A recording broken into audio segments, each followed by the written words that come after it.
All right, how's it going, everybody? This is Robert Kenobi, and I'm here to bring you my WrestleMania 33 review.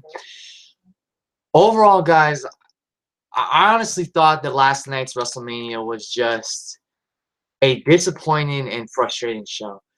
I mean, first off, it went too long again. It was nearly 5 hours.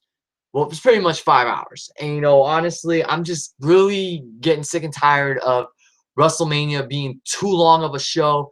When it was 4 hours, it was 4 hours. It didn't go overtime or anything.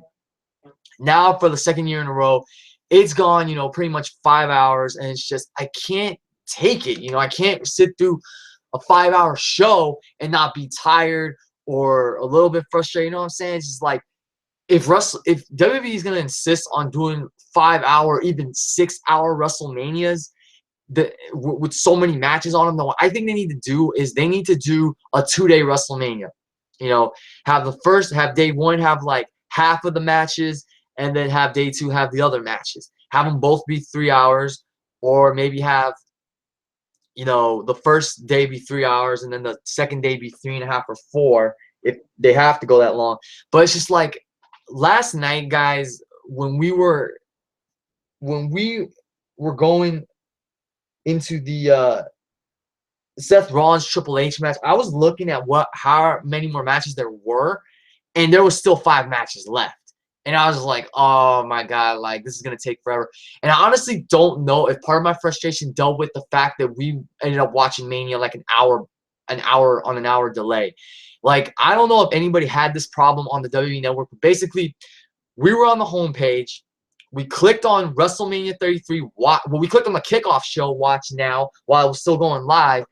It played, and then at 4 o'clock, instead of the actual show playing, the second hour of the kickoff show played again with no commercials. I don't know what that was about, but that played. So then we had to sit through that, and then we sat through Mania, which was practically 5 hours. So we sat through a 6-hour show, basically, guys. 1 hour for the kickoff and 5 hours for Mania. And we were an hour behind. I don't know if the time difference, if that hour delay we had added to how frustrating it was. But I mean, like, the show itself, it started off really good with a red-hot opener and a very good United States Championship match. And then from there, it just started to go downhill. And then some matches picked up and some matches didn't. And it was just like, I was at the point where I was like, you know what? Just end this show, because I'm just getting frustrated. And yeah, I mean, like, a lot of like 2-star stuff on this show. There were some 3-star matches on here. But honestly, guys, it was just like, if WrestleMania is going to be 5-6 hours, then they need to not have so many matches, or if they're going to have a lot of matches, because think about it. It was 3 on the pre-show and 10 on the main card. So that's 13 matches altogether. They got to do a 2-hour or 2-day WrestleMania if they're going to do this, because this is just getting frustrating. Before you know it, it's going to be 6-7 hours, and I just can't take it, So I'm going to just go through each match real quick and just tell you what I liked, what I didn't like. My first gripe with the show was that the freaking Intercontinental title match got moved to the kickoff show. And yes, I was happy that the SmackDown Women's Championship match got moved to the main card instead of being on the kickoff show. But then they bumped the Intercontinental title match to the pre-show. And I'm like, really? Who in their right fucking mind booked that? Like, that frustrated me, before the main card even started.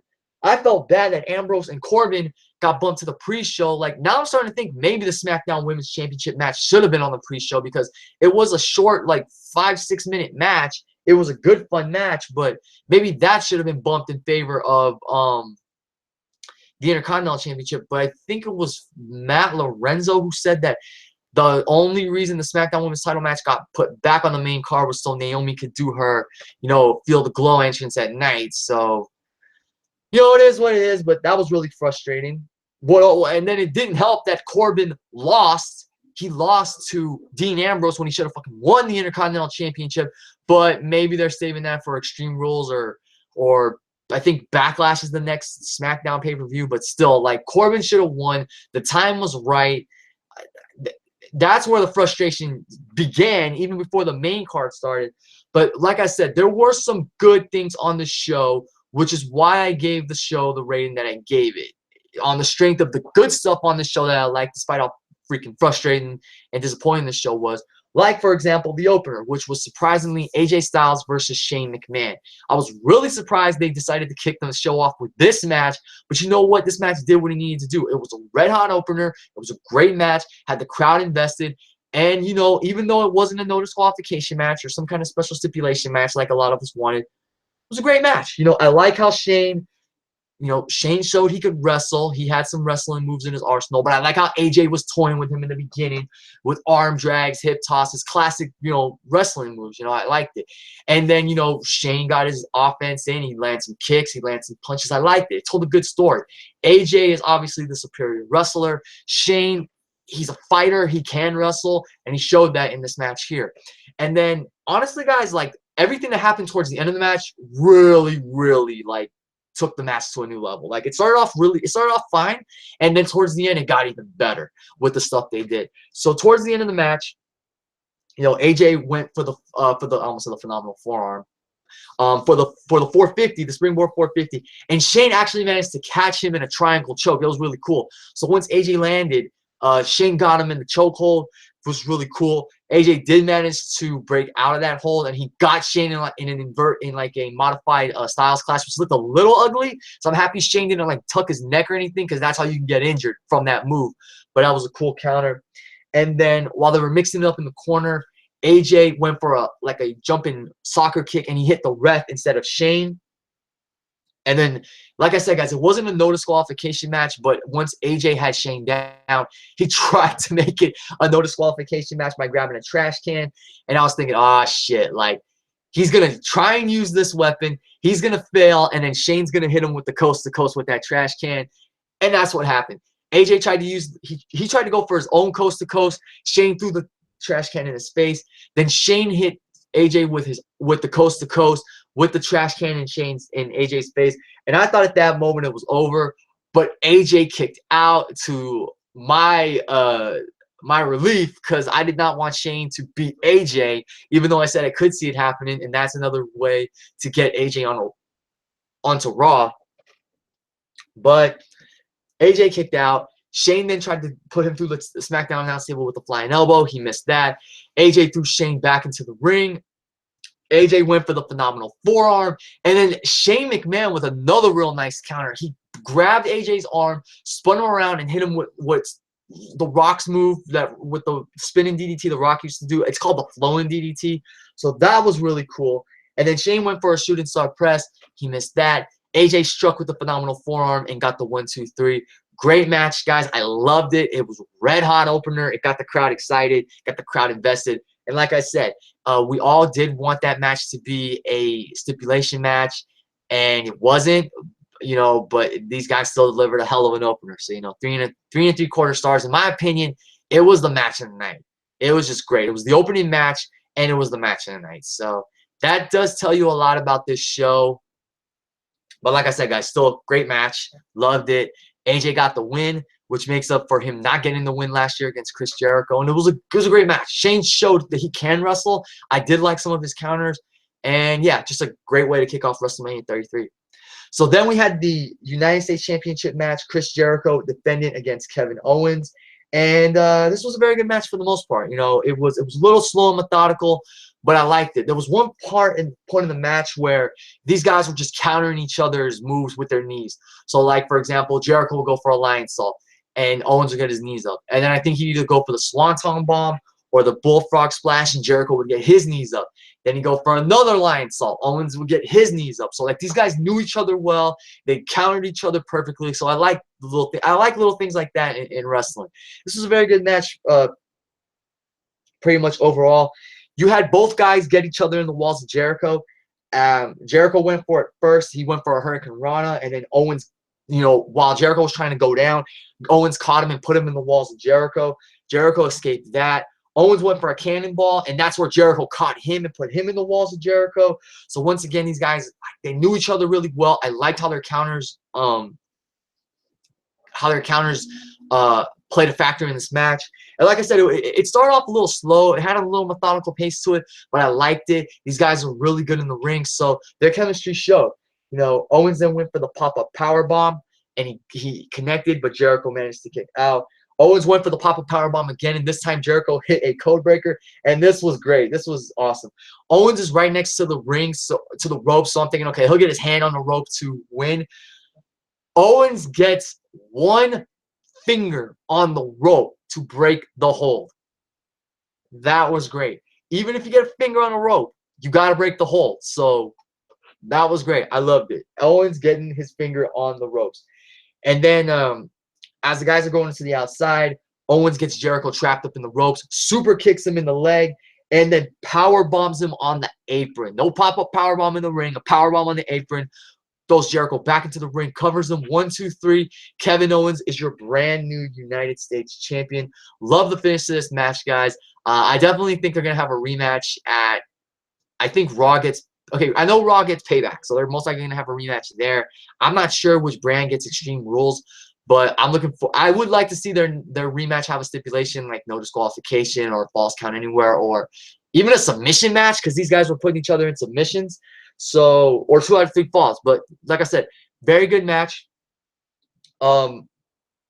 It had a slow, methodical pace. I was expecting a little more from it, but looking back, it was a very good match for what it was. I did like how they were countering one another with the knees up to the gut and their different submissions and finishing moves. So very good match, and I hope they do a 2 out of 3 falls match at Payback when they rematch one another. So should be really good. This one was very good for the most part. And Kevin Owens, United States champion. You know, it took him about 2 years or a year and a half to get that title, and I thought he should have beaten Cena for it.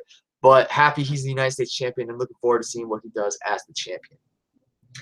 After that, we had the Raw Women's Championship elimination match. Bayley defending against Sasha Banks, Charlotte, and Nia Jax. This was just a decent match, guys. I was disappointed because I honestly thought, like, yes, these are the only 4 women really being pushed right now on Raw. But I honestly thought they would have done a good to very good match given the right amount of time. And I think this has to do with the fact that this show was 10 matches long, you know. I mean, WrestleMania 20 was a 12-match card, and it was 4 hours. And that show was much better than this show. I mean, I don't know. WWE, in terms of, like, having WrestleMania be 4 or 5 hours now, they need to really – I mean, last year's Mania, I think, only had 8 matches, and it was still 5 hours. So they got to figure out what to do. Either they do, like I said, a 2-day WrestleMania, or they just have 7 or 8 matches and just have it a 4-match show. I mean, a 4-hour show. Because look at the Mania I went to, WrestleMania 31. It was an 8-match show. It wasn't boring at all. It had, you know, it had a couple segments. It had the musical performances, and had the Rock Ronda Rousey segment, which got the crowd excited and whatnot, and was a good chance for us to cool down. Nothing on that show was boring or anything. You know what I'm saying? So anyway, back to this match. You know, it's just Nia Jax looked dominant for early on in the match, but just like everyone started getting eliminated just too fast. Nia got eliminated by all 3 women, which we predicted that was going to happen. All, you know, the 3/4 of the horsewomen hit her with a triple team powerbomb out of the Shield. They got rid of Nia Jax. And then Sasha, like, minutes later, she's fighting Charlotte. She gets a roll-up on Charlotte. Charlotte kicks her into an exposed turnbuckle that Charlotte herself exposed, and that's how Sasha gets eliminated. So that was disappointing. And then Bayley and Charlotte did not even really have a good finish. Bayley beat her with a Macho Man elbow drop from the top rope, and that's it. I mean, honestly, that's one thing that frustrated me about this show, was that the Raw women, I thought they could have a good to very good match, and this was just decent, you know. So honestly, on Raw, we got to get something better for Bayley, and they got to use Emma properly and maybe start building up Dana Brooke and whoever else they get on the Raw women's roster. But yeah, this match was just, it was decent, guys. So yeah. Next, we had the Raw Tag Team Championship ladder match. Luke Gallows and Karl Anderson defending against Enzo Amore and Big Cass, and Cesaro and Sheamus, and the Hardy Boys. Yep, that was one of the best moments of WrestleMania last night. The Hardy Boys returning, and the pop they got, guys, was incredible. The way Michael Cole called it, things are about to get broken. That was great. You know, paying homage to Matt Hardy's broken gimmick. And he came out with his hair like he does as broken Matt Hardy. So that was really cool. Jeff Hardy came out in his traditional Hardy Boys gear. It was great to see the Hardy Boys. You know, like the New Day came out. And when they came out, I figured, okay, they're either going to announce there's one more team or they're going to say they're in the match, and then the Hardy Boys are going to come out. And the New Day, I like how they teased it. You know, Kofi Kingston took his cowboy hat off. He and the New Day started walking. Then they stopped right as the Hardy Boys music hit. And the crowd popped, of course. Me and my friends marked out. My friends and I marked out, and it was just great to see the Hardy Boys back in the WWE. And I found out they signed a full-time contract. So that's awesome. As far as the matches went, it was a good, fun ladder match, but I feel like it was rushed. I honestly felt like this could have been a lot better, but I don't know if because the Hardys coming in, I don't know if they came in last minute or whatever, but like, I don't know, it just felt rushed. So that's why I didn't enjoy it as much as somebody else like Lundrick may have enjoyed it, because I know he gave it like close to 4 stars. But me personally, like the Hardys coming back, great moment. There were some good spots in this match, but it just didn't, I don't know, it felt just rushed, you know. I mean, I had like, honestly, the best moment of the match was Jeff Hardy going vintage, as Michael Cole would say, putting Cesaro and Sheamus, hitting both of them with a swanton bomb off the top of a ladder onto another ladder, and Cesaro took the brunt of the damage. He went through the ladder. Sheamus was just lying on the other portion of the ladder, but that was really cool. And in the end, the Hardy Boys won the Raw Tag Team Championships, so that was great to see. Their return was awesome. I mean, seeing them mix it up with the club and Enzo and Cass and Cesaro and Sheamus was great. There were some good spots, like, you know, Big Cass doing that move where he picks up Enzo and he throws him onto the opponents, where he threw him over the ladders that were set up and that would eventually be used when Jeff did the Swanton Bomb. That was great. Big Cass was, you know, knocking guys down left and right with his big boots. Jeff Hardy was going for some kind of springboard move, and Sheamus knocked him off with a brogue kick, and he fell back on everybody. And it was funny. My best friend Alvin was trying to figure out what that was called, because it's like a trust exercise we used to do at the ropes course where you fall back and your teammates catch you. So that was cool. It was a good ladder match, good fun match, but it was just like, I don't know. It just felt rushed or something. Like it could have been a lot better. There were some good spots, but the Hardy Boys coming back was great, and then winning the Raw Tag Team Championships was great too. Next, we had John Cena and Nikki Bella versus The Miz and Maryse. This match was what it was. Decent. I really do not remember a lot about this match, guys. I'm probably being generous, giving it 2 stars.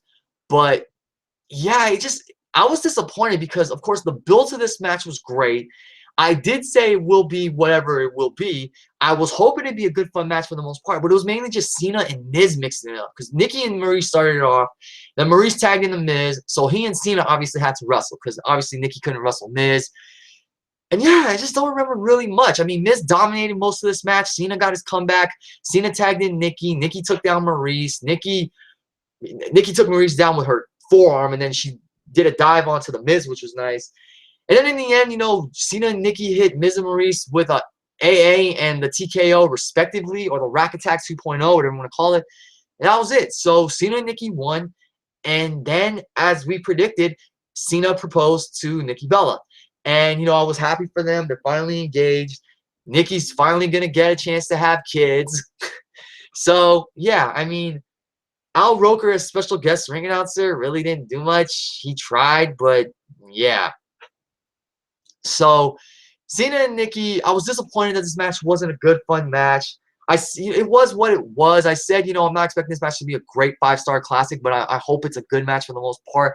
It was decent, because the build was awesome going into this match. And then the match itself was, you know, maybe it should have just been John Cena with Nikki Bella in his corner versus The Miz with Maryse in his corner. They could have just had a good 10-minute match, have Cena win, have Maryse try to get involved, have Nikki hit her with a Rack Attack 2.0, and then Cena does the AA on Miz, and there you go. And then they propose, or Nikki, you know, gets engaged. So, was what it was. I hope Miz and Maryse don't lose any momentum from this. Maybe at Payback we'll just get John Cena versus The Miz in a singles match. But, yeah, it was what it was. Match was decent, disappointing, but the build was great, of course. You know, I'm going to go back and watch those Total Bellas bullshit skits just and admire how awesome The Miz was. Next, we had the non-sanctioned match between Seth Rollins and Triple H. Now, this was one of the matches I was really looking forward to on the card, and it was a very good match for the most part, but it was just, this one I feel like was underwhelming and was under-delivered. You know, I really wanted this to be a flat-out fight to the finish. I was hoping we'd get interference from Samoa Joe and Kevin Owens and Jericho and Sami Zayn and even Finn Balor if he made his return. We didn't. I mean, I like Seth Rollins. Seth Rollins had a sick entrance. He came out with an Olympic-style torch, and when he put it to the ground, it lit the rampway on fire, the walkway, and it also lit the ring on fire, which was really cool, which was saying he was coming to burn Triple H's kingdom down to the ground. So that was great. The match was very good, but like I said, I really wanted this to be a flat-out chaotic fight with interference, crazy spots. You know, I did like, you know, Triple H working on Seth Rollins' knee. He hit him with a chair. He put him in submission holds. But it was just underwhelming, and I felt like it under-delivered, you know. Kudos to Stephanie McMahon for taking that bump through the table like she did, you know. And, you know, Seth Rollins beat Triple H with the pedigree, which I guess is poetic justice. But it's like, why does Seth Rollins still have the pedigree? Why could he not use the curb stomp? You know, somebody on Twitter said, if it's a non-sanctioned match, why doesn't he just use the curb stomp, you know? Because it's non-sanctioned. But he didn't. He used the pedigree to beat Triple H.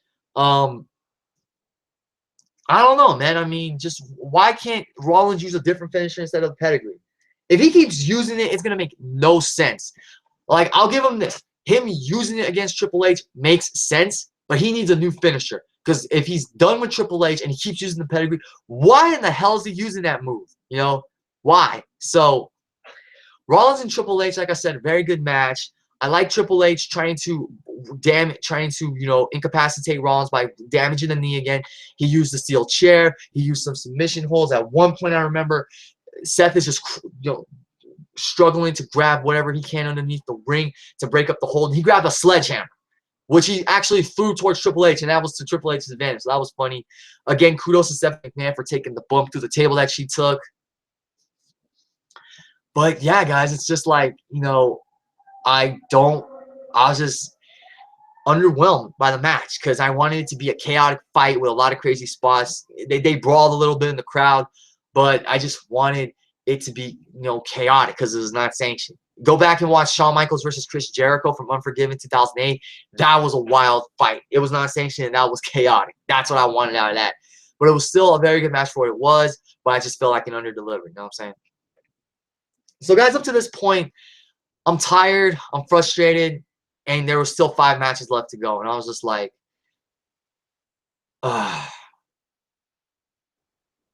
wait, was there 5 matches left? Let me see. No, after the Rollins Triple H match, there were still 4 matches left. Sorry, I was off by like 1 match. But still, I was just like, I was just waiting for the show to be over because that's how frustrated and tired I was. It was just like, it was starting to get boring and disappointing, and it's just like I was just ready for it to be over. So next was Bray Wyatt versus Randy Orton for the WWE Championship. This was a decent match, but this was another match that really disappointed me because I really wanted this to be a fight, and it didn't. It wasn't a fight. It was just a decent wrestling match. Now, the best part of this match was the mind games Bray Wyatt was playing. Every time he would do that little hanging pose from the corner where he looks upside down, the ring, because it was a digital ring or the mat was digital, would change. So, like, the first time he did it, you saw these pictures of maggots on the mat, and it was creepy, you know, it was eerie, it was disgusting, but it was great. It was showing you that Bray Wyatt, even though Randy Orton had broken him briefly and was playing mind games with him and whatnot, Bray Wyatt, after bathing himself in Sister Abigail's ashes, had changed. He was dangerous. He was a little deadlier. He was scarier. That was great. Another time he did it, you saw earthworms just covered in dirt and everything, and that was disgusting.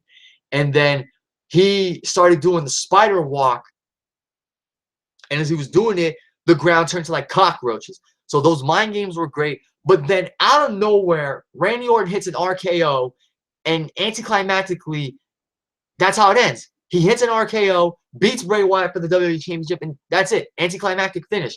So, yes, I did predict Randy Orton to win the WWE Championship, but I said I wanted Bray Wyatt to get involved, or Luke Harper to get involved, and to cost Bray Wyatt the title, and then reveal that he was working with Randy Orton all along, and then you have Bray turn face, and they could have gone on for a long-term feud concluding at SummerSlam with Bray winning back the belt.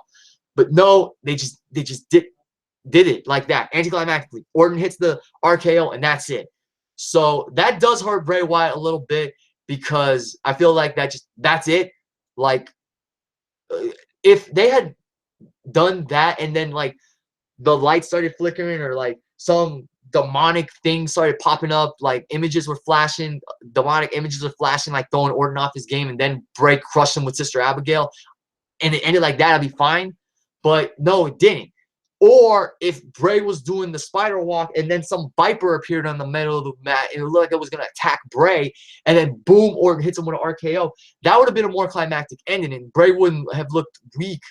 It wouldn't have hurt him as much, because that was Orton getting one up on him again and just hitting him with the RKO out of nowhere. So, decent match. The only other, the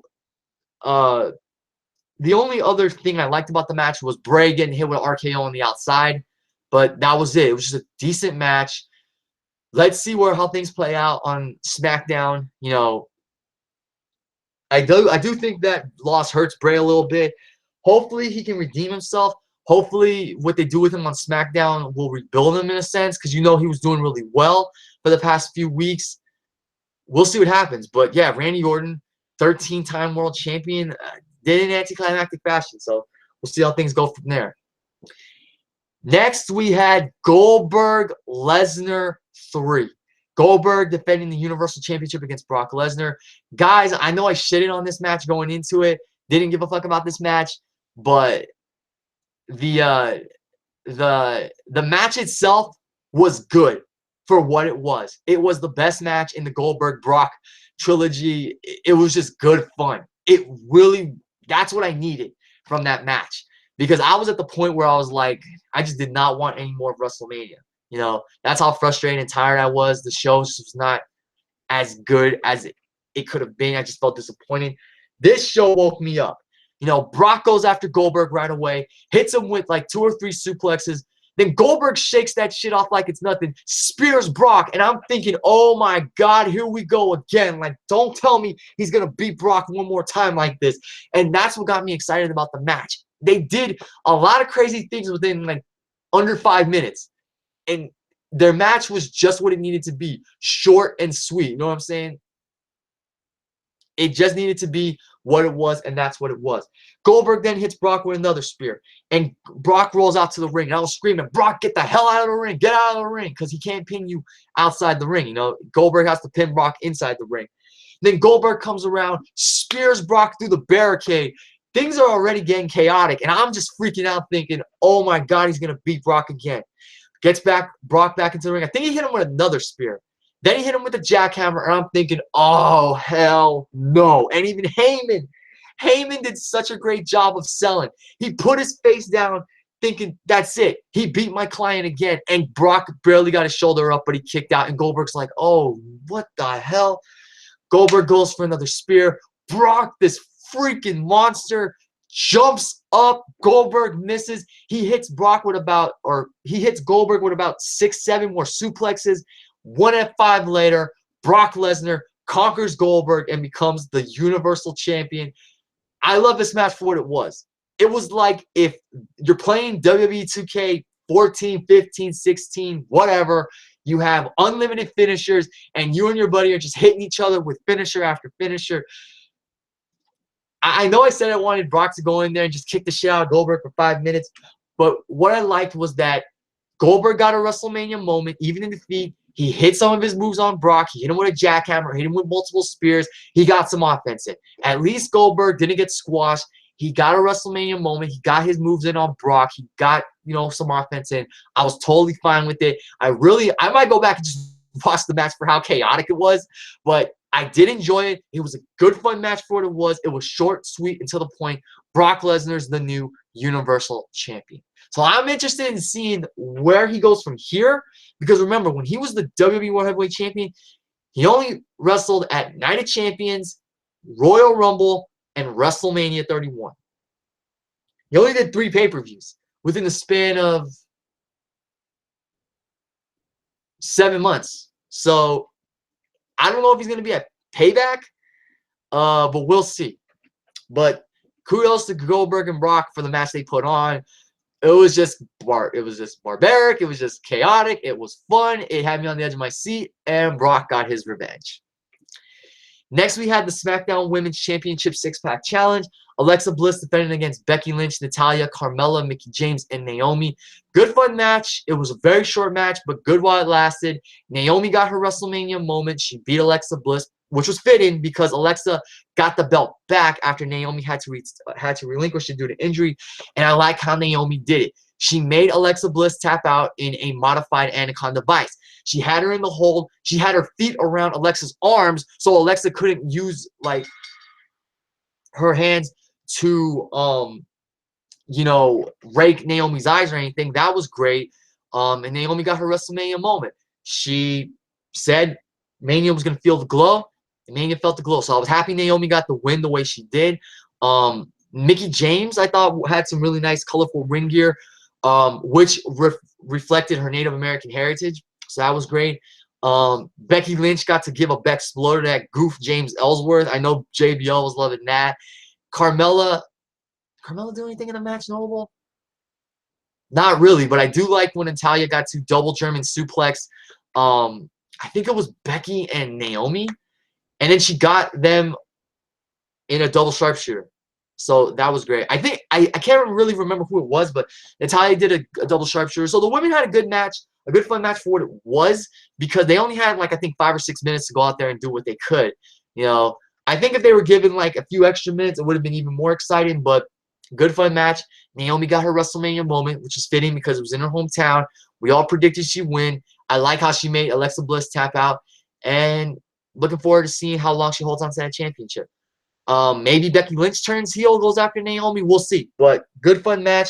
And honestly, this was better than the Raw Women's Championship match, which says a lot because the Raw Women's Championship match, I think, was 9-10 minutes, and this match was half that. So, yeah, goes to show you who has the superior women's division on the main roster.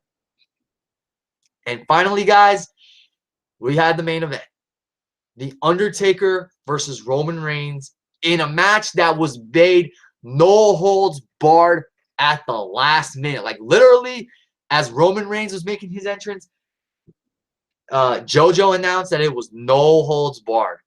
And the only other time they did that was WrestleMania 17 when The Rock faced Stone Cold Steve Austin for the WWE Championship. So my friends and I were thinking, okay, this is something big's gonna go down if it's gonna be no holds barred. Somebody's going to come out and either screw Roman or screw Taker, and we honestly thought maybe Triple H would come out and screw Undertaker and align himself with Roman Reigns and say Roman is his new creation, something like that. All right.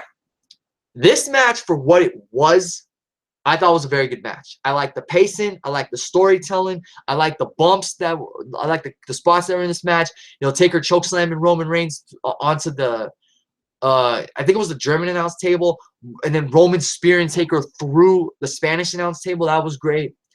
Taker looked good early on, and then Roman took over, and I like how Roman started showing signs of a heel. At one point, he was doing the 10 punches in the corner, and he was getting in Taker's face with his hand in Taker's face, and he was telling him, like, I told you, it's my yard, like, doing it like a heel. I liked it. Then you had the moment where Roman just whipped the shit out of Taker with the steel chair. I liked it. It wasn't like Roman fought this match like a face. He fought it like a heel, the way he was doing certain things to just beat down Taker and keep him down to beat him. So I liked it. And then, you know, towards the end, you have Roman kick out of the tombstone. And then Taker goes for the tombstone again, and Roman clearly botched this. I don't know if Taker's weight was too much for him, but he tried to get him up twice for a tombstone, and he couldn't.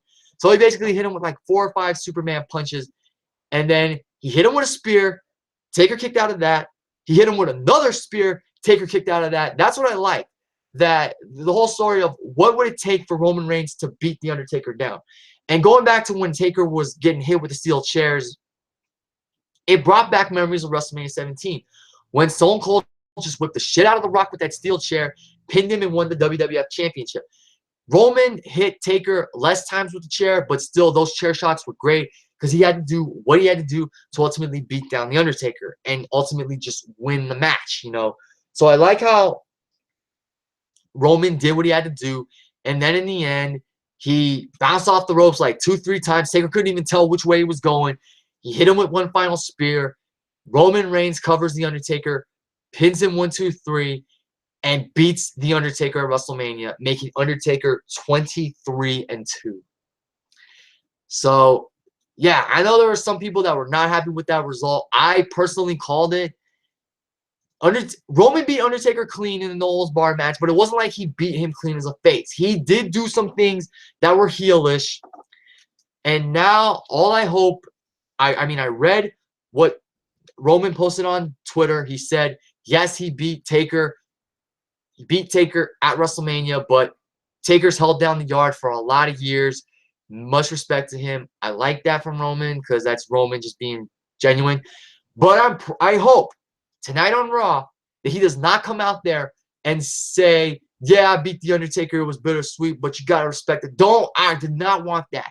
If they're going to turn Roman Reigns heel, he seriously has to go out there and say, I took over the yard. I went in. I beat The Undertaker. I left him broken. I left him broken. I left him in the middle of the ring. And I left him lying on his back in the middle of the ring. It's my time now. This is my yard. Everything in this arena is mine. Because if he just comes out there and he says, yo, I beat The Undertaker, it was bittersweet, but I respect the man for what he's achieved, then it's just going to be like, you wasted another opportunity to turn him face. Or turn him heel. And you know the crowd will shit on him. So I'm looking forward to seeing what happens with Roman and Taker tonight on Raw. Especially Taker, because after that, as Roman left the ring and threw his hands up in the air, the fireworks went off to celebrate, you had the moment of Taker finally sitting up after he was on the mat for like, I think, 2 minutes or something like that. And of course, you had that moment, the crowd applauding him, saying, thank you, Taker, thank you, Taker. Yeah, Taker put his hat and his coat back on once more. And then he took his gloves off. He took the coat off. He took the hat off, and he left it all in the middle of the ring. And it was a sad moment, you know, just to think that The Undertaker, a guy that I grew up watching as a wrestling fan, the very first guy I was introduced to when I first started watching pro wrestling. I didn't cry, but it was a sad moment to just think that it's basically the end of an era, man. The Undertaker, who has contributed so much to professional wrestling, who's had such a profound impact on professional wrestling, this was pretty much his last ride. You know, he looked emotional. He had this emotional look on his face. You don't see Undertaker get emotional. So to see that look on his face, and then his music hits, and he exits the ring as the crowd's thanking him and applauding him, giving him a standing ovation, and he goes over to his wife, you know, Michelle McCool, and he gives her a kiss. You don't see Taker do a lot of that. So you got to believe this was ultimately Taker's last ride and his last night, his last match ever in the WWE. And like I said on Facebook, if this is truly, I'm really looking forward to seeing what happens tonight on Raw. I might do a live reaction if he does come out and say he's retiring. But if this is indeed Undertaker's last match, like I said on Facebook, I have to sincerely say thank you, Taker, for all the memories. One of my all-time favorite wrestlers. He's definitely in my top 5. You know, I wouldn't put him any lower than my top 5 because he's just been a huge part of my childhood, you know, a huge part of my life as a wrestling fan. And it's going to be just sad to know that he's not wrestling anymore because he's synonymous with WrestleMania. When you think WrestleMania, you think The Undertaker. Yes, the streak is no longer alive. But when you think WrestleMania, you think Undertaker and you think Shawn Michaels. So for Taker to no longer be a part of Mania is going to be very sad and surreal. It's going to be very sad to know that Taker's not going to be wrestling anymore. Yes, he can make appearances here and there, and it will be nice to see him whenever he makes an appearance, but it's just sad to know that this is the WrestleMania that ultimately marked the end of The Undertaker. I have no problem with Roman Reigns winning. I mean, I predicted it. Roman was going to win because WWE gets a hard-on for Roman Reigns. And the little heel things he did to beat The Undertaker, I like them. Yes, I would have preferred he did something else heelish, like just continuing beating the shit out of Taker with a chair until the referee just call it off. He didn't beat him as a face. Technically, he didn't beat him as a face because he had to use the chair and everything, and he didn't, you know, wink to Taker or show respect to Taker. He just walked away. So I'm happy with that. It's not like he did a whole, I love you, man. I respect you, man. Like from WrestleMania 29. I'm glad he didn't do that. So we'll see how things play out on Raw tonight, the Raw after Mania. I'm really looking forward to this show. I'm looking forward to the SmackDown after Mania. But like I said, guys, there were some good to great things on the show. But overall, I felt like this WrestleMania was just disappointing and frustrating. And even with the good and great things that there were on the show, I wouldn't go back and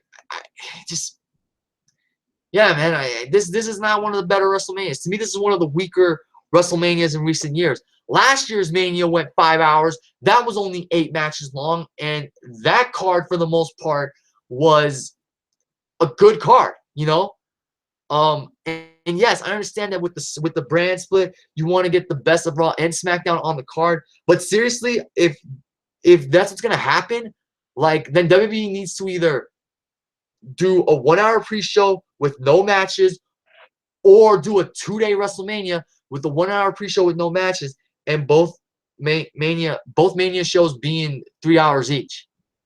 So honestly, like I don't know if I'll keep watching WrestleMania if it's gonna be freaking 5 hours, 6 hours long, and it's just gonna be frustrating and boring and tiresome for me. So overall, guys, I almost gave the show a 5.75 out of 10.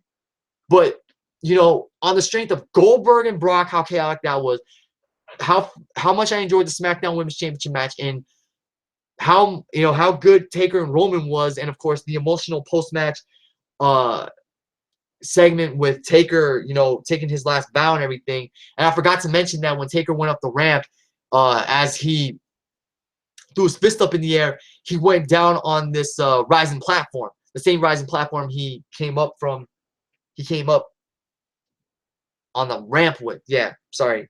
So that was cool to see him go down on that platform, on that lowering platform to take his final bow. So, I mean, overall, guys, I'm giving the show a 6 out of 10. Like I said, I almost gave it a 5.75 out of 10. But honestly, with how much I enjoyed AJ versus Shane, and you know, Owens and Jericho, and ladder match with the Hardy Boys returning, and just, you know, Goldberg and Brock being chaotic, I gave it a 6 out of 10 base, you know. But like I said, this was a disappointing and frustrating WrestleMania. I wouldn't go back and watch the whole thing. I'd only go back and watch some matches. But yeah, this is definitely a thumbs down for me as regards to WrestleMania. Definitely one of the weaker WrestleManias in recent history.